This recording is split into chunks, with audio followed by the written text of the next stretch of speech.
ఎవరికి ఏమవుతుందో, ఏ రోజు ఏ గండం ఎదురవుతుందో, ఏ క్షణాన ఎవరికి ఏమవుతుందో, ఏ రోజు ఏ గండం ఎదురవుతుందో ఊహించగలమా?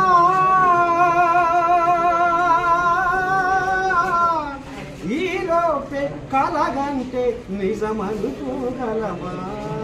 ఇక మరి పొద్దునాడ లేచి మనం పొద్దుదాకా బిజీ బిజీ బిజీ ఫోన్ చేస్తే ఫోన్ మాట్లాడతారు తీరుకుంటుంది.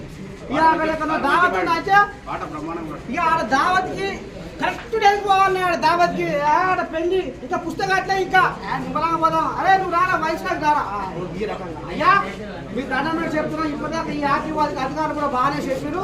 ఎవరికైనా తాగబోతే అయితే ఇంటికాడ తాగుని పండుకొని, కానీ మీరు అడ్డగోడిగా ఈ పెళ్లి కానీ ఈ దావతి కానీ ఈ పేరంటారు కానీ ఏం తాగు మంది పడాలి పడవేరు.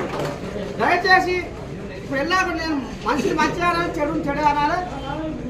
రాజకీయ నాయకులు కూడా ఏంటన్నా మారుమూల ప్రాంతాలలో కానీ ఇంకెక్కడైనా మెయిన్ రోడ్లో కానీ గుంతల రోడ్డుకుంటే మాత్రం కేటాయించాలి. సరిచూసే ఉపాయం కూడా మరి నాయకులు కూడా చేయాలి. ఇంకోటి కూడా ఈ డ్రంక్ అండ్ డ్రైవ్ అని ఇదని అదని పెట్టినా కానీ విపరీతంగా పెరిగిపోతున్నాయి. మరి ఈ దునియాలో ఏ పేపర్లో చూడు, ఏ టీవీలో చూడు, సచ్చిండు ఆడ 5, ఇక్కడ 3, ఇక్కడ 1, ఇక్కడ 2, వీళ్ళకి ఏం బాధ? ఇంత టైం తీసుకొని పాపం అది పొద్దుగా ఏం తిన్నారో ఏం తిన్నదో మనం ఇంతమందిని ఆపి ఇంత రావసాక శుద్ధులు చెప్పారు. ఇప్పటికైనా మనం చాలా సోయి తెచ్చుకొని, ఎవరైనా సరే, నేనైనా సరే, మీరైనా సరే, ఎవరైనా సరే సోయి తెచ్చుకొని, ఇక మరి ఈ జాతీయ రోడ్డు భద్రతా మాసోత్సవాలు పెట్టింది కాబట్టి ఖచ్చితంగా ఇప్పటి నుంచైనా మనం ఓ 10 మందికి చెప్పుదాం. మనం కూడా ఒక సక్రమమైన పద్ధతిలో ఉండాలని మనస్ఫూర్తిగా కోరుకుంటున్నా. అందరికీ సెలవు.